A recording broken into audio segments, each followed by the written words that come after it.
할렐루야, 반갑습니다.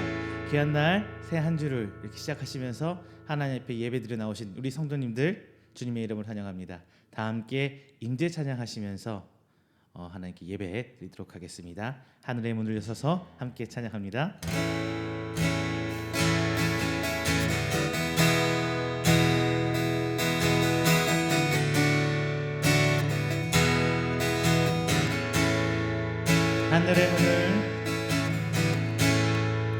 하늘의 문을 여소서, 이곳을 주목하소서.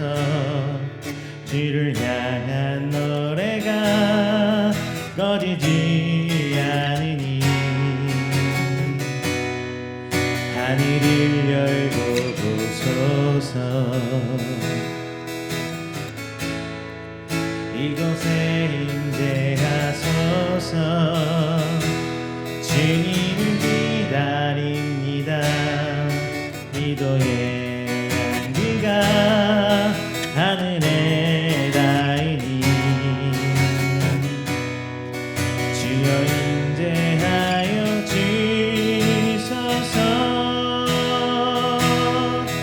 이곳에 오셔서 이곳에 앉으소서. 이곳에서 드리니 예배를 받으소서. 주님의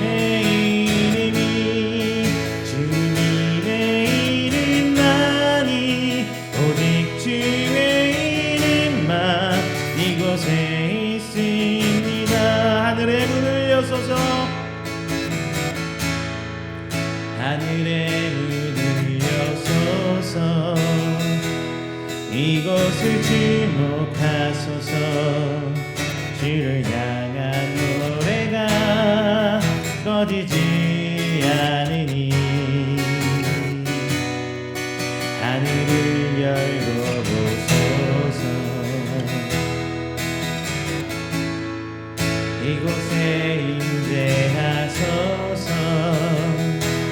주님을 기다립니다. 기도의 향기가 하늘에 닿으니 주여 임재하여 주소서. 이곳에 오셔서 이곳에 앉으소서. 이곳에서 드리니 예배를 받으소서. 주님의 이름만이 오직 주의 이름만 이곳에 있습니다. 이곳에 오셔서 이곳에 앉으소서. 이곳에서 드리니 예배를 받으소서. 주님의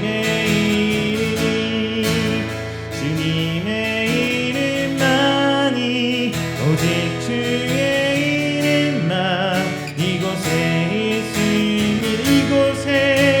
이곳에 오셔서 이곳에 앉으소서. 이곳에서 드리니 예배를 받으소서. 주님의 이름만이 오직 주의 이름만 이곳에 있습니다. 다시 한번 이곳에 오셔서 이곳에 앉으소서. 이곳에서 드리니 예배를 받으소서. 주님의 이름만이 오직 주의 이름만 이곳에 있습니다. 할렐루야.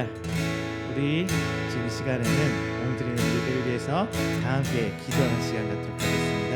주님, 우리의 예배를 받아주시옵소서. 우리 찬양 가운데 역사하여 주시옵소서. 선포되는 말씀을 통하여 변화하고 회복되게 하여 주시옵소서. 또한 이 어려운 시기를 함께 기도하며 믿음으로 이겨나가게 해달라고 우리 간절히 기도하도록 하겠습니다. 다 함께 기도합니다. 사랑과 은혜가 충만하신 내 주 하나님 아버지, 감사와 영광 돌립니다. 하나님 앞에 나온 우리 귀한 성도들, 이 시간 하나님을 예배하고 찬양합니다. 그리고 말씀 앞에 서서 저희들 기도합니다. 주님 아버지, 시간 예배드리고 하나님 앞에 자복한 우리 성도들 주님 붙들어 주시옵소서. 한 생명 한 생명 그 심령 아시오니 하나하나 주께서 보살펴 주시고 돌봐주시사 하나님 앞에 나아갈 수 있는 귀한 시간, 주 앞에 회복하고 하나님 그 모든 그 자복하고 드리는 귀한 시간 될 수 있도록 주님 아버지 붙들어 주시옵소서. 나의 모습으로 아버지 드릴 것 하나 없사오나 오직 예수 그리스도 붙들고 나아가오니 하나님 아버지 역사해 주시사 하나님 이름만 붙들고 나가는 귀한 시간을 통하여서 오직 주를 향해 다가갈 수 있는 저희들 스테록 주님 아버지 붙들어 주시옵소서. 감사합니다. 오늘 귀한 것 허락하심에 감사하고 새 한 주 동안도 나와 동행하시고 나를 붙들어 주심에 감사드립니다. 하나님 역사하여 주시옵소서. 이 찬양을 통하여 저희도 회복될 수 있는 귀한 시간에게 원하오니 오직 하나님 붙들고 나가는 이 시간을 통하여 오직 하나님만 바라게 하여 주시옵소서. 하나님은 그 사랑 그 은혜를 입어 저희들 나아갑니다. 주님 아버지의 사랑을 통하여 세상에 매이지 아니하고 저희도 오직 주 앞에 매인 자 되어 십자가의 은혜로 주 앞에 나갈 수 있도록 도와주시옵소서. 감사합니다. 주 아버지 감사합니다. 주님 아버지 붙들어 주시옵소서. 찬양을 통하여 역사하여 주시옵소서. 저희들의 상처를 보듬어 주시고 저희들의 아픔을 통하여 하나님 귀한 것을 통하여 일으켜 세워 주시옵소서.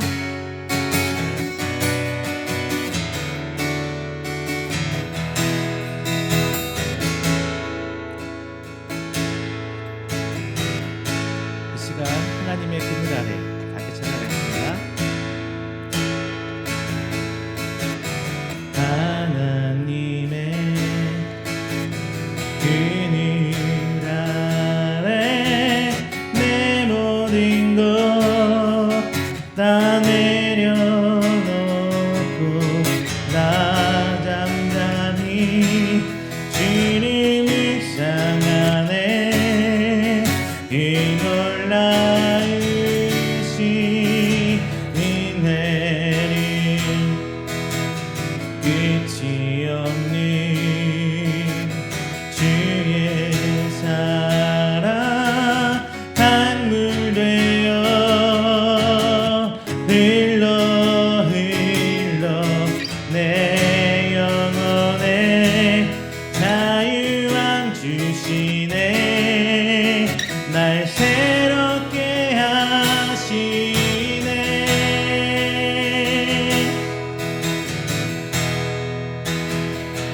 하나님 사랑 그 사랑 날 자유케 하네. 하나님 사랑 그 사랑 날 회복해 하네. 하나님의 그늘 아래 하나님의 그늘 아래 내 모든 것 다 내려놓고 나 잠잠히 주를 묵상 안에 그 놀라우신 은혜를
주님 다시 오실 그날까지 우리 가슴에 새긴 주의 십자가 사랑 나의 교회를 살게 하네. 주의 교회를 향한 우리 마음 희생과 포기와 가난과 고난 하며 죽음조차 우리를 막을 수 없네. 우리 교회는 이 땅에 그만 교회를 교회되게 예배되게 우리 사용하소서. 진정한 부흥의 날 오늘 임하도록 우리 사용하소서. 우리에게 소원이 하나 있네. 우리에게 소원이 하나 있네. 주님 다시 오실 그날까지 우리 가슴에 새긴 주의 십자가 사랑 나의 교회를 살게 하네. 주의 교회를 향한 우리 마음 희생과 포기와 가난과 고난 하며 죽음조차 우릴 막을 수 없네. 우리 교회는 이 땅에 그만 교회를 교회되게 예배되게 우리 사용하소서. 진정한 부흥의 날 오늘 임하도록 우리 사용하소서.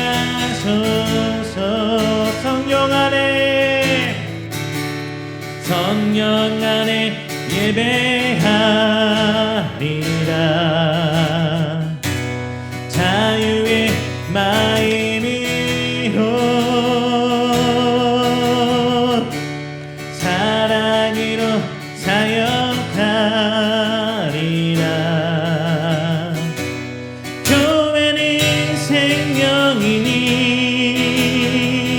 교회를 교회되게 예배되게 우리 사용하소서. 진정한 부흥의 날 오늘 임하도록 우리 사용하소서. 교회를 교회되게 예배되게 우리 사용하소서. 진정한 부흥의 날 오늘 임하도록 우리 사용하소서.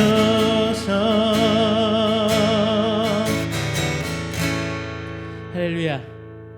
이 시간 오늘 드리는 예배를 위해서 조용하게 기도하는 시간 갖도록 하겠습니다. 다 함께 기도합니다.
사도신경으로 우리의 신앙을 고백하겠습니다. 전능하사 천지를 만드신 하나님 아버지를 내가 믿사오며 그 외아들 우리 주 예수 그리스도를 믿사오니 이는 성령으로 잉태하사 동정녀 마리에게 낳으시고 본디오 빌라도에게 고난을 받으사 십자가에 못 박혀 죽으시고 장사한 지 사흘 만에 죽은 자 가운데서 다시 살아나시며 하늘에 오르사 전능하신 하나님 우편에 앉아 계시다가 저리로서 산자와 죽은 자를 심판하러 오시리라. 성령을 믿사오며 거룩한 공회와 성도가 서로 교통하는 것과 죄를 사하여 주시는 것과 몸이 다시 사는 것과 영원히 사는 것을 믿사옵나이다. 아멘. 다 함께 교동문 4번 시편 5편 함께 교독하겠습니다. 교동문 4번 시편 5편입니다. 여호와여 나의 말에 귀를 기울이사 나의 심정을 헤아려 주소서. 나의 왕 나의 하나님이여 내가 부르짖는 소리를 들으소서. 내가 주께 기도하나이다. 여호와여 아침에 주께서 나의 소리를 들으시리니 아침에 내가 주께 기도하고 바라리이다. 주는 죄악을 기뻐하시는 신이 아니시니 악이 주와 함께 머물지 못하며 오만한 자들이 주의 목전에 서지 못하리이다. 주는 모든 행악자를 미워하시며 거짓말하는 자들을 멸망시키시리이다. 여호와께서는 피 흘리시기를 즐기는 자와 속이는 자를 싫어하시나이다. 오직 나는 주의 풍성한 사랑을 힘입어 주의 집에 들어가 주를 경외함으로 성전을 향하여 예배하리이다. 여호와여 나의 원수들로 말미암아 주의 의로 나를 인도하시고 주의 길을 내 목전에 곧게 하소서. 아멘. 찬송가 293장, 찬송가 293장 함께 찬양하겠습니다.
생명 다시 찾게 되었네.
오늘 우리가 함께 드리는 이 예배를 위해서 제가 대표해서 기도하겠습니다. 다 함께 기도합니다.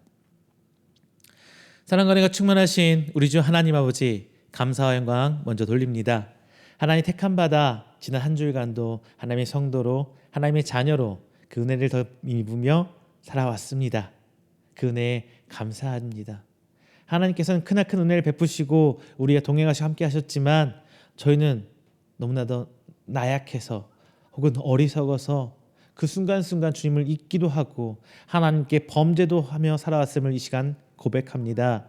하나님, 그 모든 것들 오늘 예배를 시작하며 이 시간 내려놓사오니 하나님, 저희들의 죄를 진홍같이 붉은 죄를 양털같이 희게 하시고 오직 주의 은혜로 덧입혀져 하나님의 사랑받는 자녀로, 성도로 나아갈 수 있는 귀한 시간 될 수 있도록 오늘 이 예배를 붙들어 주시옵소서. 세상은 날로 악해져만 갑니다. 오늘 그 세상 가운데 우리가 살고 있음 또한 고백합니다. 하나님, 나의 힘으로는 그 모든 유혹들, 그 모든 것들을 이겨낼 수 없음을 하나님께 고백하오니 하나님, 그 순간순간 이겨낼 수 있는 셈 허락하여 주시고 세상의 아픔과 하나님 앞에 그 징계로 어떠할 바를 몰라 할 때 치료함으로 위로함으로 우리를 덧입혀 주시사 오직 하나님의 성도된 자의 모습으로 묵묵히 나아갈 수 있도록 하나님 붙들어 주시옵소서. 또 이 세상은 코로나라는 질병으로 아파하고 힘들어하고 있습니다. 그것들 역시 우리도 겪고 있고 그 어려운 시기를 살아가고 있습니다. 하나님, 순간순간 우리를 붙들어 주시사 그 어려운 삶의 현장에서도 오직 주님 붙들고 나가게 하여 주시옵소서. 안 되는 것, 어려운 것, 부정적인 것 바라보기보다 하나님 앞에 하나님 주신 은혜로 기쁨으로 하나님께 나와 동행하시는 그 감격으로 하나님이 우리를 통해 나를 통해 역사하실 그 기대를 통해 나아가는 우리 하나님의 성도들 이음교회가 될 수 있도록 주님 붙들어 주시옵소서. 오늘 하루 시작함입니다. 오늘 예배를 통하여 인도하여 주시사 올 한 주간도 온전히 하나님 앞에 내 삶을 내어 맡기겠습니다. 나의 믿음도 붙들어 주시옵소서. 나의 삶을 인도하여 주시옵소서. 오늘 이 예배를 통하여 하나님, 내가 변화되길 원하오니 하나님 형상이 회복되는 시간이 되길 원하오니 말씀으로 덧입혀 주시고 아멘으로 화답할 때 성령님께서 역사해 주시사 오직 하나님의 은혜로 붙들고 나아갈 수 있는 귀한 예배의 시간 될 수 있도록 오늘 이 시간을 붙들어 주시옵소서. 비록 상황으로 인해서 각기 다른 시간에 각기 다른 처소에서 예배드리고 있습니다. 하지만 동일한 은혜를 붙들어 주시고 이음교회라는 교회의 터울로 하나님 묶어 주시사 하나님의 나라를 함께 이룩해 나가는 동역자로 하나님의 함께 일을 해가는 형제여 자매로 하나님 묶어 주시옵소서. 이 모든 말씀 사랑이 많으신 예수님 이름으로 기도드립니다. 아멘. 오늘 우리가 함께 은혜 나누실 말씀은 열왕기하 2장 1절부터 14절까지 말씀입니다. 열왕기하 2장 1절부터 14절까지 말씀, 제가 가진 성경으로 구약 561페이지입니다. 다 함께 봉독하겠습니다. 여호와께서 회오리 바람으로 엘리야를 하늘로 올리고자 하실 때에 엘리야가 엘리사와 더불어 길갈에서 나가더니 엘리야가 엘리사에게 이르되 청하건대 너는 여기 머물라, 여호와께서 나를 베델로 보내시느니라 하니 엘리사가 이르되 여호와께서 살아계심과 당신의 영원히 살아있음을 두고 맹세하노니 내가 당신을 떠나지 아니하겠나이다 하는지라. 이에 두 사람이 베델로 내려가니 베델에 있는 선지자의 제자들이 엘리사에게로 나아와 그에게 이르되 여호와께서 또 오늘 당신의 선생을 당신의 머리 위로 데려가실 줄 아시나이까 하니 이르되 나도 또한 아노니 너희는 잠잠하라 하니라. 엘리야가 그에게 이르되 엘리사야 청하건대 너는 여기 머물라, 여호와께서 나를 여기로 여리고로 보내시느니라. 엘리사가 이르되 여호와께서 살아계심과 당신의 영혼이 살아있음을 두고 맹세하노니 내가 당신을 떠나지 아니하겠나이다 하니라. 그들이 여리고에 이르매 여리고에 있는 선지자들의 제자들이 엘리사에게 나와 이르되 여호와께서 오늘 당신의 선생을 당신의 머리 위로 데려가실 줄을 아시나이까 하니 엘리사가 이르되 나도 아노니 너희는 잠잠하라. 엘리야가 또 엘리사에게 이르되 청하건대 너는 여기 머물라, 여호와께서 나를 요단으로 보내시느니라 하니 그가 이르되 여호와께서 살아계심과 당신의 영혼이 살아있음을 두고 맹세하노니 내가 당신을 떠나지 아니하겠나이다 하는지라. 이에 두 사람이 가니라. 선지자의 제자 50명이 가서 멀리 서서 바라보매 두 사람이 요단가에 서 있더니 엘리야가 겉옷을 가지고 말아 물을 치매 물이 이리저리 갈라지고 두 사람이 마른 땅 위로 건너더라. 건너매 엘리야가 엘리사에게 이르되 나를 내게서 데려감을 당하기 전에 내가 내게 어떻게 할지를 구하라. 엘리사가 이르되 당신의 성령이 하시는 역사가 갑절이나 내게 있게 하소서 하는지라. 이르되 내가 어려운 일을 구하는도다. 그러나 나를 내게서 데려가시는 것을 내가 보면 그 일이 내게 이루어지려니와 그렇지 아니하면 이루어지지 아니하리라 하고 두 사람이 길을 가며 말하더니 불수레와 불말들이 두 사람을 갈라놓고 엘리야가 회오리 바람으로 하늘로 올라가더라. 엘리사가 보고 소리 지르되 내 아버지여 내 아버지여 이스라엘 병거와 그 마병이여 하더니 다시 보이지 아니하는지라. 이에 엘리사가 자기의 옷을 잡아 둘로 찢고 엘리야의 몸에 떨어진 겉옷을 주워 가지고 돌아와 요단 언덕에 서서 엘리야의 몸에 떨어진 그의 겉옷을 가지고 물을 치며 이르되 엘리야의 하나님 여호와는 어디 계시나이까 하고 그도 물을 치매 물이 이리저리 갈라지고 엘리사가 건너니라. 아멘. 할렐루야. 반갑습니다. 지난 한 주간 하나님 은혜 가운데 평안하셨습니까? 이제 1월도 거의 다 된 것 같아요. 이제 셋째 주, 넷째 주인가요? 이제 금방 구정 명절이 오고요. 그리고 다시 이제 2월에 접어들게 됩니다. 어떻게 새해 시작하셔서 여러분들의 계획하신 대로 여러분이 준비하고 해오신 대로 잘 진행되고 있는지 모르겠네요. 중요한 것은 어떤 자세에서 무엇을 하고 있든지 간에 하나님을 놓지 않고 간다는 게 제일 중요합니다. 하나님 놓지 마세요. 자, 오늘 말씀 이제 열왕기 하에 나와 있는 엘리야와 엘리사가 나옵니다. 엘리야는 열왕기상 17장부터 등장하기 시작한 선지자고요. 구약 시대에 나타난 북이스라엘의 하나님의 선지자 사역자입니다. 그러니까 남유다는 그래도 하나님의 정통성을 지켜가는 나라, 그리고 북이스라엘은 조금 더 패역하고 하나님 앞에 범죄하는 나라, 그 왕들이 범죄했던 왕들이 다스렸던 나라. 그렇다 보니까 북이스라엘이 먼저 멸망합니다. 그리고 시간이 좀 더 지난 후에 이제 남유다가 멸망하고 이스라엘 왕국은 사라지게 됩니다.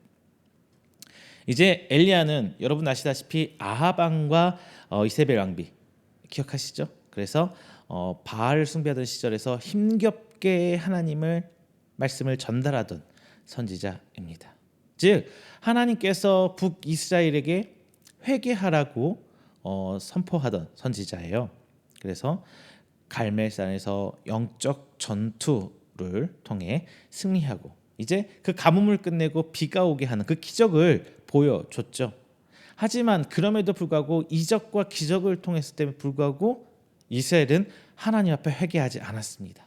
하나님께 돌아오지 않았습니다. 자, 이랬던 엘리야가 이제 그 수하에 제자를 한 명 들려요. 누구냐? 바로 오늘 본장의 주인공 엘리사입니다. 밭갈던 엘리사에게 겉옷을 던져서 엘리사를 데리고 오죠.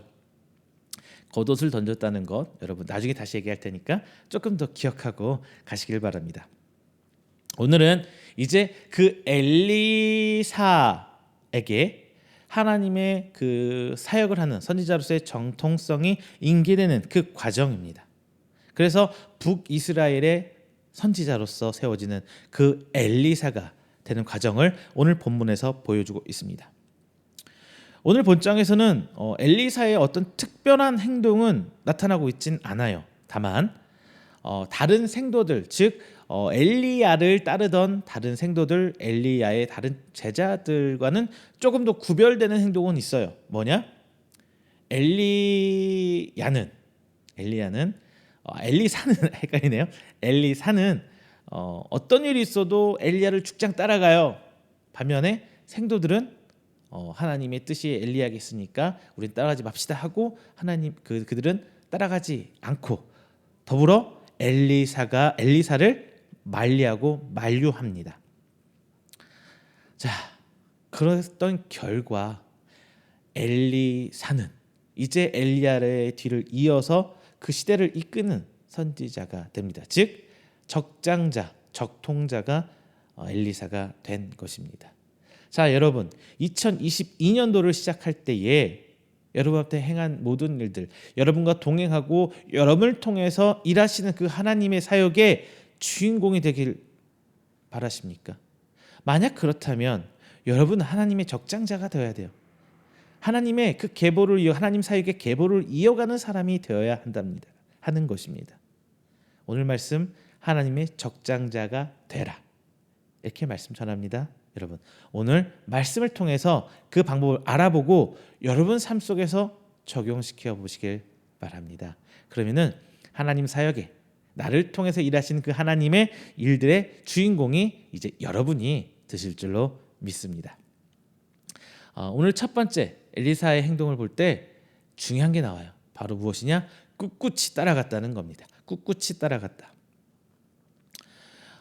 이제 엘리야가 하나님께 들림받을 시기가 다 된 것 같아요. 하나님의 사람은 자기가 하나님께 부름받을 시기를 알게 되는 것 같습니다. 오늘 본장에 나왔던 엘리야뿐만 아니라 모세도 그랬잖아요. 모세도 그래서 자기가 하나님께 부름받을 걸 알고 신명기서를 기록하고 그리고 그들의 다음 지도자로 여호수아를 세우고 하나님께 불륜받습니다. 오늘 엘리야도 비슷한 상황이었던 것 같아요. 그래서 이제 엘리야가 하나님께 부름받고자 조심스럽게 사역을 마무리합니다. 그래서 엘리야는 길갈로, 베델로, 여리고로 하나님이 가라는 대로 다녀요. 물론 성경에서는 길갈, 베델 그리고 여리고로 각 다니면서 어떤 사역을 했는지 자세하게 기록해주고 있지는 않습니다만 분명히 하나님께서 이끄신 바대로 따라갔을 거예요. 그런데 이 엘리야의 그 길 가운데, 엘리야의 그 사역 가운데 따라가는 사람들이 있었어요. 뭐냐? 오늘 성경에선 생도라는 표현을 합니다. 즉 그 당시가 너무 패역하고 힘들고 어려웠던 시기다 보니까 하나님의 사역을 감당하는 사람들의 훈련하는 시기가 필요했던 거예요. 물론 하나님께서는 분명히 무슨 사람을 세워서 일을 할 때는 훈련기가 있어요. 이스라엘 백성은 광야의 시간이 있었죠. 그것처럼 패역한 시기일수록 하나님의 사람들을 훈련하고 연단받는 시기가 더 필요해져요. 왜? 그 시절을 이겨내기 힘드니까요. 지금 우리 시절이 아닌가 싶습니다. 교회의 권위는 바닥에 떨어졌고 목회자와 그리고 하나님을 따른다고 하는 성도들의 입지는 점점 좁아졌습니다. 그리고 오히려 교회가 성도가 세상으로부터 손가락 밟고 있는 시기가 와버렸어요. 물론 종교 때문에 받는 탄압은 아닙니다. 분명 그 시절과는 달라요. 지금 우리가 받는 이 어려운 시기는 왜? 우리들이 잘못 살아서예요. 하지만 어쨌든 세상으로부터 손가락질 밟고 핍박받는 상황 분명하잖아요. 신학교도 다 미달되고 있다고 해요. 어떻게 유지될지. 자, 그러다 어려운 시기가 오다가 보니까 더 많은 훈련이 필요하게 될 것입니다. 여러분도 마찬가지예요. 하나님의 성도로 살아갈 때 훈련의 시기가 필요하게 될, 더 힘들고 더 어려운 시기가 도래될 것입니다. 그 시기를 이겨 나가야 되는데 여기서 엘리사와 그 여타 다른 생도들 간의 차이가 벌어져요. 분명히 생도들도 따라오는 모습 보이죠? 베델에서 여리고에서 생도들이 유독 엘리사만 말려요. 자기들도 여기까지 따라왔으면서 엘리사 가지마. 하나님의 뜻이 우리 엘리야에게 있기 때문에 우리 따라가면 안 돼. 이렇게 표현을 해주고 있어요. 그런데 자신들은 따라왔단 말이죠. 참 재밌습니다. 여기서 제가 짚고 싶은 말씀은 이겁니다. 생도들이 엘리야가 하나님께 부름받을 것을 알고 있었어요. 자, 엘리야가 특별히 난 어떻게 될 거야 라고 생도들이 전달한 적은 없어요. 근데 그들은 알고 있었어요. 하나님의 계시를 그들도 보고 들을 수 있었던 분명히 하나님의 사람들 맞습니다. 왜 하나님께서 엘리야를 승천시키는 모습을 봤잖아요. 엘리사가 몰랐을까요? 엘리야가 말하는 모습 보이죠? 말하는 모습 성경에 나와 있습니다. 그런데도 불구하고 엘리사는 꿋꿋이 따라가요. 하나님의 똑같은 일하신 모습을 그들도 듣고 봤는데도 불구하고 전혀 다른 행동을 보여주는 두 부류의 사람들이 나타나요. 누구는 꿋꿋이 자기가 하나님의 믿고 따랐던 길을 나가는 거고, 그들은 이것이 방법이야라고 자기들만의 방법으로 나가요. 여러분, 여기서 기억할 게 있어요. 그런데 하나님의 선택을 받고 그 다음 세대를 이어가는 선지자는 누가 돼요? 생도들 중에 한 명이 아니라 엘리사가 됩니다. 하나님께서 이렇게 하실 거야. 그러니까 우리는 거기에 맞춰서 이렇게 해야 돼. 이거는 정답이 아니라는 말씀을 저는 드리고 싶습니다. 정해진 바가 없어요. 다만 하나님께서 누굴 택하시냐는 하나님 마음이지만 중요한 거는 답을 정해놓고 가는 하나님이 아니라는 거예요.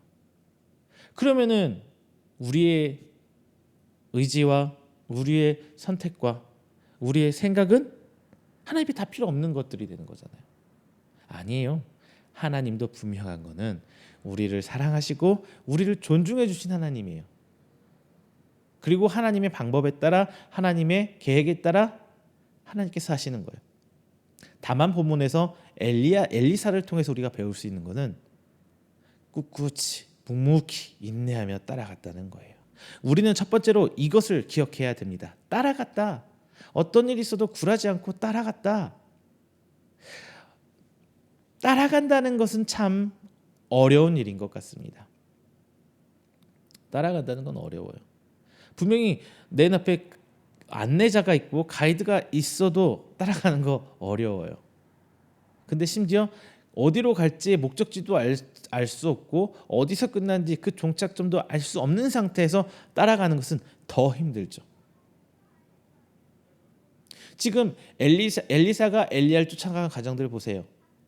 엘리야의 그 계속 길갈에서 베델로 여리고서 이동하는 과정에서 어디가 끝점인지 엘리사는 알 수 없었어요. 하지만 따라가요. 목적지를 알지 못하는데도, 끝난지를 알지 못하는데도. 그런데 이 부분의 많은 부분을 성경에서 보여줘요. 자, 우리 아브라함 기억하시죠? 아브라함이 하란 땅을 떠나라 그러죠. 근데 하나님께 어디로 가라고는 안 알려줘요. 그냥 남쪽으로 가라 이렇게만 말씀하시지. 그런데 아브라함은 묵묵히 꿋꿋이 그 길을 걸어갑니다.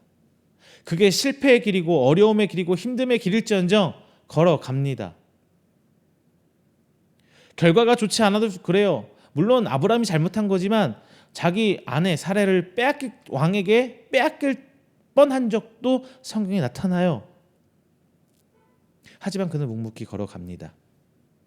자, 여러분 삶에서 일어난 하나님의 이끄심이 있다면 그게 어렵고 힘들고 지금 당장은 아무것도 할 수 없는 과정에 있을지언정 묵묵히 걸어가세요. 그 과정에 실수할 수도 있고 잘못될 수도 있고 하나님께 죄를 지을 수 있어요. 중요한 건 가고 있다는 겁니다. 포기만 하지 않으면 돼요. 포기만 하지 마세요. 저도 그거를 하고 싶은 거예요. 그 말씀을 드리고 싶은 거예요. 여기서 우리가 깨닫는 점, 답은 알 수 없다는 거예요. 하지만 그 길을 가야 된다. 이거 꼭 기억하시기를 바랍니다. 두 번째, 이제 우리는 오늘 엘리사를 통해서 배울 수 있는 게 하나님의 일하심을 목격해야 된다는 거예요.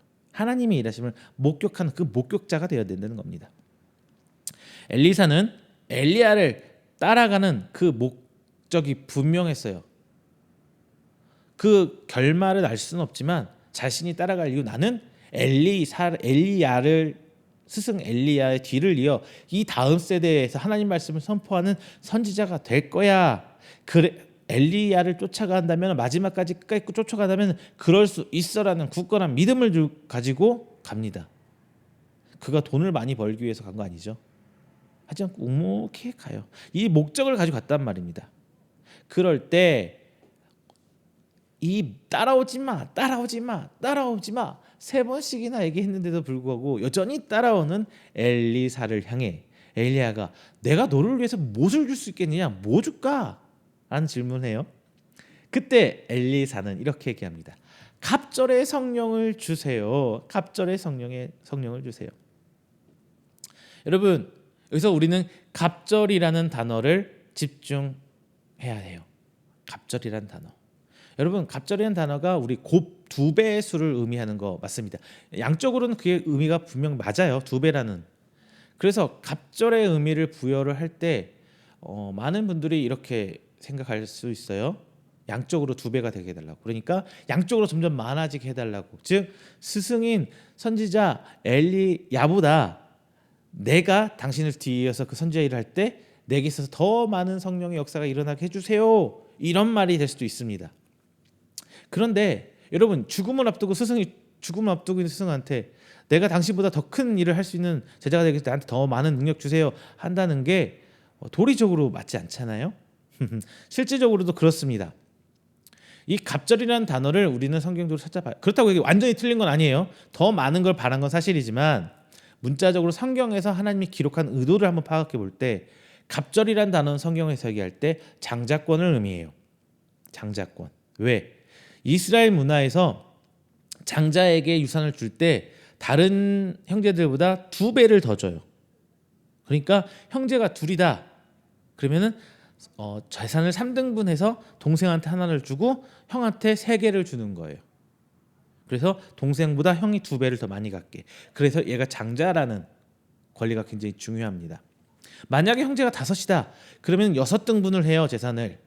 그래서 5 형제들한테는 4 형제들한테는 4개, 1개씩 똑같이 줘요. 그리고 장자에겐 2개를 줍니다. 합쳐서 6개가 되는 거예요.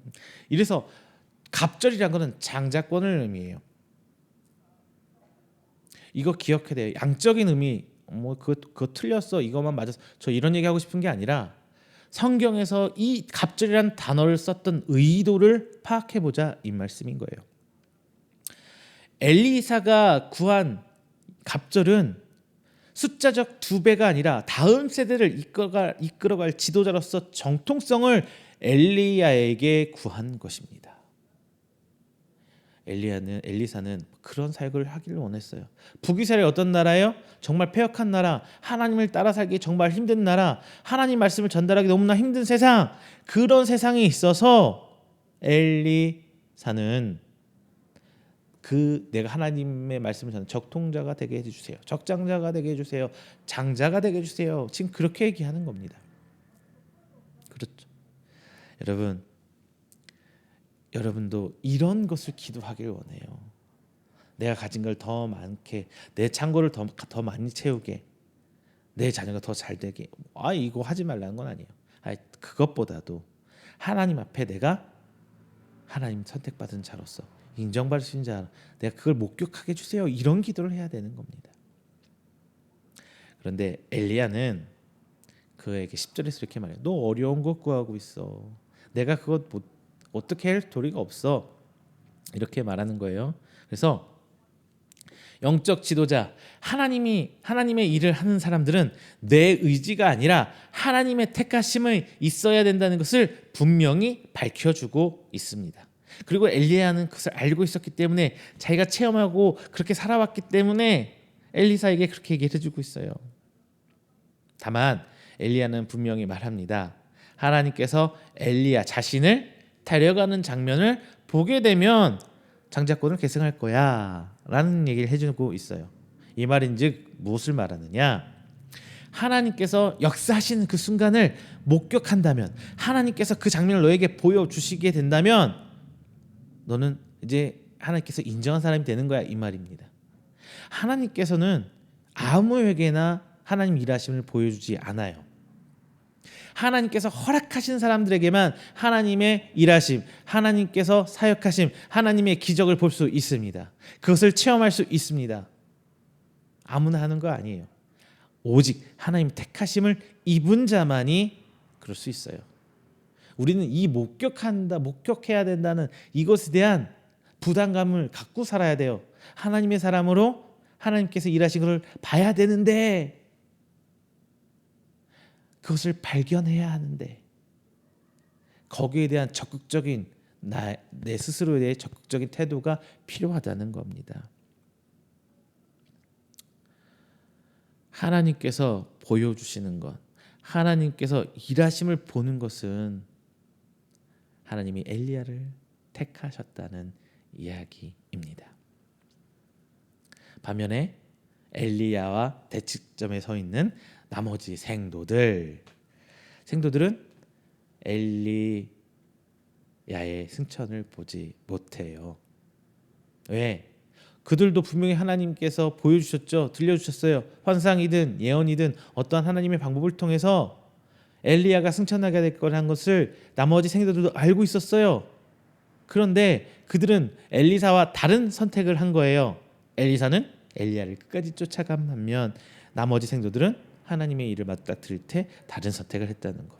그래서 결국 택함 받은 것은 엘리사가 됩니다. 하나님께서 택하신 자는 하나님 하신 일을 볼 수밖에 없어요. 다만 자신 스스로 보려는 눈을 부릅떠야죠. 우리 열처녀 비유 생각나십니까? 열처녀 비유. 10명의 처녀 분명히 결혼식장에 신랑을 맞이하러 다 택함 받은 자들이에요. 분명히 간택을 받았기 때문에 신부로서 결혼식장에 신부의 자격을 가지고 들어올 수가 있었죠. 그런데 이제 반절반절로 갈리죠. 슬기로운 5처녀 기름을 준비한, 그리고 신랑이 올 때까지 깨어있는 슬기로운 5처녀 기름을 준비할 경우 나머지 5처녀. 슬기로운 5처녀도 졸았죠. 하지만 그들은 미리 준비해놨어요. 반면에 미련한 5처녀는 그제 신랑 왔다는 소식을 들은 그제서야 기름을 준비하려고 찾고 있습니다. 졸았다는 건 똑같아요. 인간의 한계는 하나님의 사람이나 하나님께 택함받지 못한 사람이나 똑같이 한계는 존재해요. 하지만 그 자리를 묵묵히 지키고 따라온 사람만이 하나님의 일하심에 참여할 수가 있게 되는 겁니다. 여러분, 하나님의 사역의 목격자가 되세요. 하나님께서 일하시는 것을 목격하세요. 여러분의 의지가 분명히 필요합니다. 그리고 여러분의 삶에서 택하는 선택의 과정도 분명히 필요합니다. 세 번째 말씀드립니다. 마지막, 자신의 겉옷을 벗어버려야 됩니다. 그래야 하나님의 장자로 택함 받을 수 있어요. 엘리야가 승천하고 나서 엘리사에게 남겨진 것은 뭐예요? 겉옷밖에 없습니다. 겉옷밖에 없어요. 즉 눈에 보이는 그 겉옷이라는 유산을 그가 받았을 때, 상징적인 징표로서 겉옷을 받았을 때 엘리사는 하나님의 적장자가 된 겁니다. 다음 세대를 이끌 하나님의 선지자가 된 것입니다. 제가 서두에서 말씀드렸죠. 엘리야가 엘리사를 부를 때 겉옷을 던졌다는 장면이 나옵니다. 그런데 그 끝에 와서 다시 엘리사가 엘리야의 겉옷을 부여잡고 있어요. 참 재밌는 것 아닐까요? 그렇다면 이 겉옷이란 게 무엇일까요, 여러분? 겉옷은 남들에게 보여주는 겁니다. 나의 지위와 나의 신분을 나타내는 것이기도 해요. 그래서 함부로, 이 당시만 해도 남의 옷을 함부로 입지를 못해요. 왜? 노예가 자기 주인의 옷을 함부로 입을 수 있을까요? 큰일 납니다. 아무리 가깝다고 해도 맡은 바 위치와 지위가 다르기 때문에 남의 옷을 함부로 입지를 못해요. 왜? 과거에는 그게 더 강했잖아요. 그래서 이 겉옷이 상징하는 게 굉장히 중요합니다. 이제 그 겉옷이 엘리야를 거쳐 엘리사에게 가는 것이에요. 어떻게 보면 이미 엘리야는 엘리사에게 그 지위를 넘겨주려는 그 모습을 앞서 성경에서 기록한 것이 아닐까 싶습니다. 그리고 엘리야의 승천한 모습을 엘리사가 바라보고 12절에서 이렇게 이야기합니다. 아버지여, 아버지여, 이스라엘의 병고와 마병이여, 이렇게 외쳐요. 보통 스승, 성경에서 기록할 때 스승과 제자의 관계는 아버지라고 표현하지 않아요. 주종 관계로 표현해요. 당신의 종이 나의 주인이여, 이런 식으로 주종 관계를 많이 표현하는데 본장에서는 아버지여 아버지여 애타게 부르짖는 엘리사의 모습을 우리는 볼 수 있습니다. 이 모습을 통해서 이미 엘리사는 엘리야의 그 유산을 승계했음을 알 수 있어요. 그리고 이스라엘 병거와 마병여라고 외치는 모습을 볼 때 엘리야는 하나님의 사역의 선두에 서서 모든 것을 승리를 거머쥐게 하는 무기와 같다는, 하나님의 무기와 같다는 것을 지금 엘리사가 표현하고 있습니다. 엘리사에게 있어서 엘리야는 아버지와 같았고 하나님의 일을 최전선에서 사역하는 하나님의 무기와 같은, 하나님의 일하시는 곳의 전차와 같은 병거와 마병 같은 존재였기 때문에 이 말씀을 엘리사가 말하고 있는 겁니다. 여러분, 하나님의 사람은요 최전선에 서서 달려가는 병거와 마병 같은 존재예요. 뭐 병거 마병 뭐 이미지 이렇게 보일 수도 있지만 중요한 것은 여러분 삶에 있어서 내가 하나님 사역의 최전선에 뛰어줄 수 있는 준비가 되었느냐라는 겁니다. 엘리야는 그것을 알고 있음에도 불구하고 자기 입술로 엘리사는 그런 사람이라는 것을 분명히 고백하고 있으면서 본인이 그 자리에 서길 원했다는 겁니다. 가장 피 튀기고 가장 살벌하고 가장 위험한 그곳에 자신이 뛰어들길 원했다는 겁니다. 그런 하나님 사역의 간절함이 그를 다음 세대의 지도자로 하나님께 세움받는 아주 귀중한 이유가 되었습니다. 그리고 엘리사는 자신의 겉옷을 찢어버려요. 그리고 엘리야의 남은 겉옷으로 강을 칩니다. 이제 엘리야 자기 옷은 벗어서 찢어버리고 엘리야의 겉옷으로 입고 엘리야처럼 하나님의 사역을 시작하기 시작한 거예요.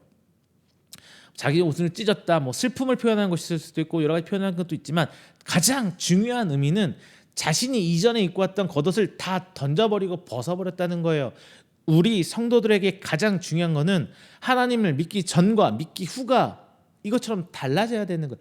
하나님을 믿기 전에는 내 마음대로 내가 입고 싶은 옷을 입고 살아왔다면 이제는 하나님의 주신 옷을 입고 살아야 한다는 거예요. 하나님 주신 신분, 하나님께서 보여주시고 싶은 것만 보이는 그런 삶이 내 삶이 돼야 된다는 데 있습니다. 이건 무시하면 안 돼요. 여전히 내 생각으로 내 가치관으로 가득 차서 하나님이 하신 일을 평가하고 내 마음대로 움직이려는 그 모습이라면 하나님의 사역에 선두에 설 수 있기는 힘들 겁니다. 그리고 엘리야는 엘리사는 엘리야의 겉옷을 찢고 물이 갈라짐을 보여주죠.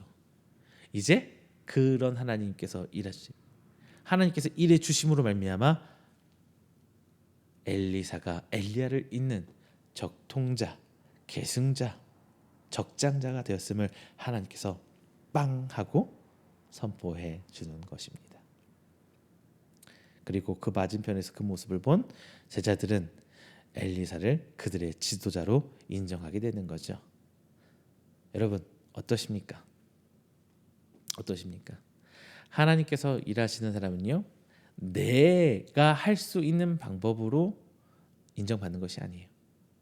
내가 열심히 노력해서 내가 이만큼 일어났는데 하나님 어때요? 나 이제 하나님 사람 맞습니까? 하나님 내가 이렇게 해서 이런 결과물 이런 열매 가져왔잖아요. 하나님 나 잘했죠. 이렇게 생각하시면서 신앙생활 하시는 분은 정말 많이 있어요. 그게 무작정 잘못됐다고 제가 뭐라고 말씀드리고 싶지는 않습니다. 다만 중요한 거는 하나님께서 그런 것을 보고 싶어 하시는 것은 아니라는 거예요. 하나님께서 보고 싶은 것은 하나님의 사람으로 하나님의 방법으로 하고 있는지 그것을 보고 싶었던 거예요. 우리 달란트 비유 기억하십니까?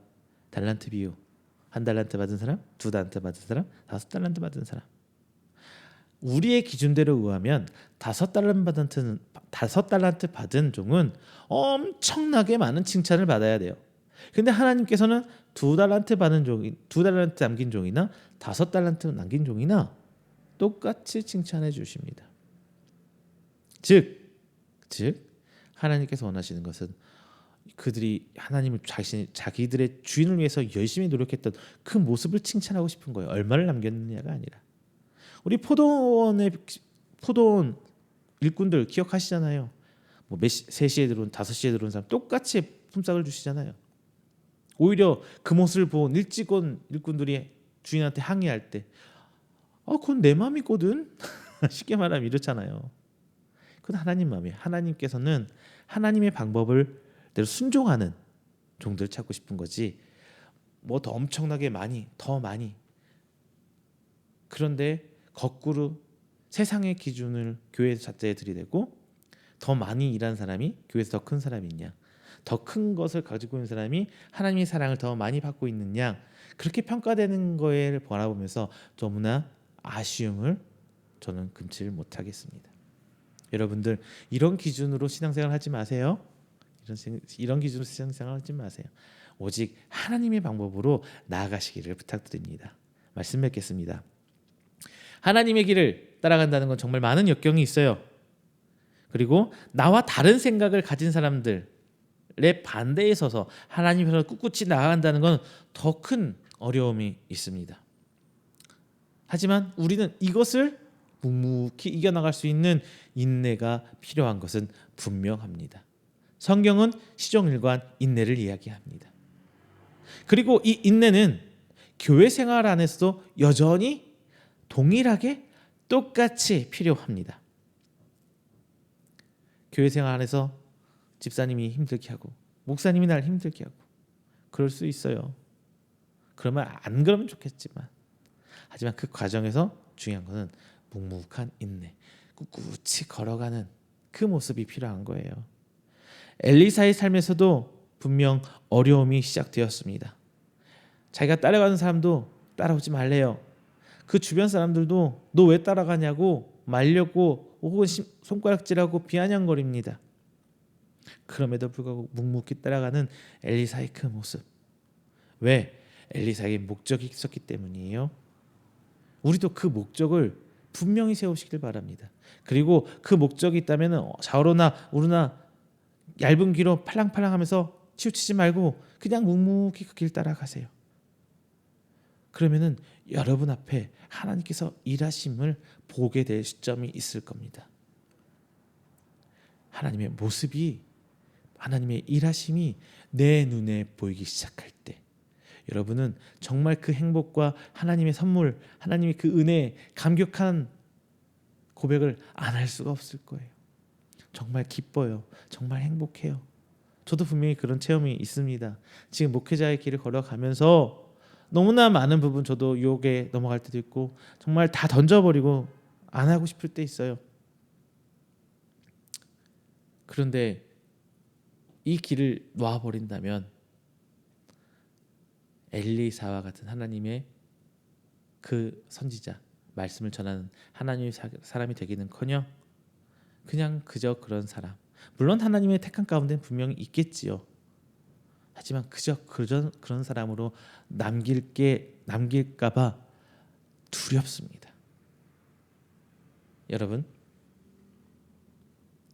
여러분은 하나님을 따르는 이유가 무엇입니까? 세상 사람들 잘 보이려고 하는 건가요? 아니면 하나님께 잘 보이려고 하는 것인가요? 하나님께서는 결국 이 뚝심 있는 엘리사의 모습 가운데, 그의 판단과 그의 선택과 그의 실행 가운데 하나님의 일하심을 보여주셨습니다. 그리고 그 엘리사를 이제 하나님의 엘리야를 뒤를 잇는 후계자로 택해 주시고 하나님께서 일하심으로 말미암아 물을 갈라지게 하셔서 선포해 주십니다. 내 생각과 계획이 하나님과 합할 때 하나님께서는 우리를 세워 주십니다. 그리고 하나님께서 우리를 인정해 주시고 내가 높아지려고 하는 게 아니라 하나님께서 그 위치에 우리를 들어 놓아 주실 줄로 믿습니다. 여러분, 하나님 앞에 인정받고 하나님 일하심을 목격해서 하나님의 적장자로 인정받는 여러분 되시기를 주님의 이름으로 축원드리겠습니다. 기도합니다. 사랑이 많으신 우리 주 하나님 아버지, 감사 영광 돌립니다. 하나님의 선택받은 귀한 자녀들, 오늘 이 자리에 함께 말씀 나눴습니다. 오늘 선포된 엘리사처럼 저희가 묵묵히 하나님만 바라고 나아가길 원합니다. 물론 그 과정 그 순간순간이 때로는 비아냥과 때로는 비난과 때로는 억압과 힘든 가운데 있을 수 있지만 저희는 묵묵히 나아가겠다는 다짐을, 그 믿음의 고백을 오늘 다시 한번 합니다. 주님, 그 순간순간 새 힘으로 허락해 주시사 우리를 이끌어 주시옵소서. 하나님께서 일하시는 것을 우리가 바라보게 하여 주시옵소서. 그래서 결국에는 하나님께서 택함받아 세움받는 귀한 하나님의 일꾼이 바로 우리가 되게 하여 주시옵소서. 우리 가정이 그렇게 되길 원합니다. 우리 사업장이 그렇게 되길 원합니다. 하나님의 일에 최전선에 앞장서서 가장 먼저 뛰어들어갈 수 있는 우리들이 될 수 있도록 하나님 아버지, 우리 이음교회와 각 성도들을 붙들어 주시옵소서. 오늘 말씀 마칩니다. 이 말씀을 통하여서 하나님 아멘으로 고백하고 나가는 순종들 하나님께서 은혜의 손길로 붙들어 주시사 오직 하나님의 보살핌으로 저희 충만하여 나갈 수 있도록 인도하여 주시옵소서. 이 모든 말씀 사랑이 많으신 우리 주 예수 그리스도의 이름으로 축복하며 기도드립니다. 아멘.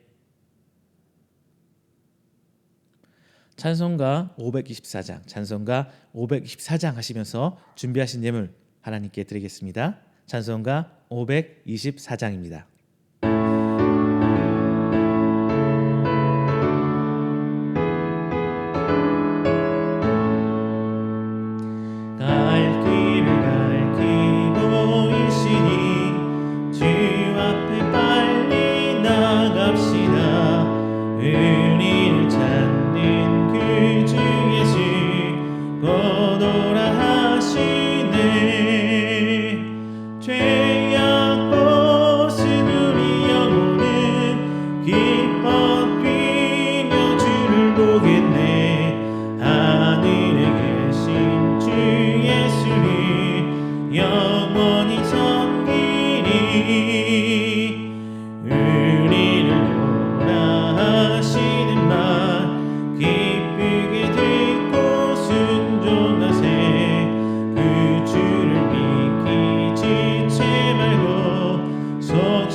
오늘 시간 우리가 함께 드린 이 예물을 위해서 제가 축복 기도하겠습니다. 다 함께 기도합니다.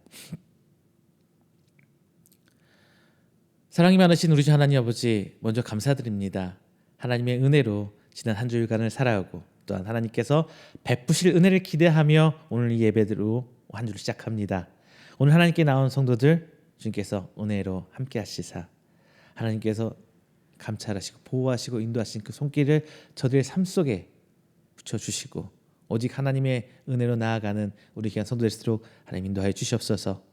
하나님께서 베푸신 은혜와 베풀어 주실 그 은혜에 대한 기대로 오늘 이 시간 하나님께 감사하며 빈손 오지 않고 귀한 예물로 하나님께 믿음의 고백을 합니다. 단순히 물질이 아니라 우리들의 신앙이 고백이요 또한 하나님 사역에 동참하는 저들의 헌신이오니 주께서 드려진 손길 하나하나 기억하여 주시고 오직 하나님께서 일하심으로 저들이 그 사역에 동참할 수 있도록 하나님께서 저들 모두 하나를 우리 교회와 우리 성도들을 품어주시옵소서. 오늘 이 시간 하나님께 11조의 예물, 감사의 예물, 선교의 예물, 그리고 동역하고자 하는 특별 예물로 함께 드립니다. 오늘도 특별히 먼 곳에서 하나님께 직접 예물 드렸습니다. 하나님 그 손길 하나하나 기억하시고 인도하여 주시사 저들의 삶을 더욱더 풍성한 하나님의 주신 기쁨과 희락과 감사로 살아갈 수 있도록 부어주시고 인도하여 주시사 저들의 삶 가운데 하나님 은혜의 임재의 자리가 될 수 있도록 하나님 인도하여 주시옵소서. 더욱더 기도하는 것은 이 예물 헛되이 쓰지 않고 하나님 앞에 30배, 60배, 100배 결실로 맺어질 수 있도록 하나님 역사해 주시사 저희들 모든 성도들이 그 하나님의 일하심을 목격하는 목격자 될 수 있도록 하나님 사람이 될 수 있도록 하나님 축복으로 부어 주시옵소서. 이 모든 말씀 사랑이 많으신 예수 그리스도의 이름으로 축복하며 기도드립니다. 아멘. 교회 앞에 광고 드리겠습니다. 저희 이음교회가 이제 함께 예배드릴 장소 위해서 열심히 저도 노력하고 있는데요. 어느 정도 이제 윤곽도 갖춰가고 있고 어느 정도 이제 전체적인 그림이 그려지고 있어요. 하나님 은혜 인도하신 가운데 좋은 장소로 지금 찾아가고 있습니다. 여러분 이 일에 동참해 주시길 부탁드립니다. 기도해 주시고 물질로 기도로 섬겨 주시길 부탁드립니다. 하나님께서 온라인이라고 전혀 다른 사람들이 아니라 모든 일에 하나하나 기도로 동참해 주시고 물질 함께 하실 때 하나님께서 교회라는 공동체로 묶어 주실 줄로 믿거든요. 여러분 기도해 주시고 끊임없이 관심 가져 주시고 물질로 후원해 주시기를 주님의 이름 부탁드리겠습니다. 광고 마치겠습니다. 찬송가 29장 하시고 축도로 오늘 예배 마치도록 하겠습니다. 찬송가 29장입니다.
축도합니다.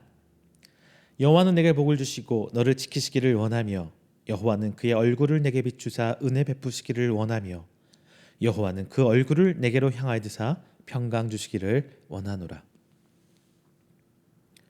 이제는 우리 주 예수 그리스도의 은혜와 하나님의 사랑하심과 성령님의 교통 교제하심이 오늘 이 자리에 나와 하나님을 향해 예배하고 선포된 말씀을 하여금 꿋꿋이 나아가고 하나님의 사역을 보며 하나님의 적장자로 인정받기를 원하고 고백하는 우리 성도들의 머리 위에와 그리고 그의 가정과 그의 직장과 사업장 그리고 그가 계획하는 모든 행사 위에 영원토록 함께 있을지어다.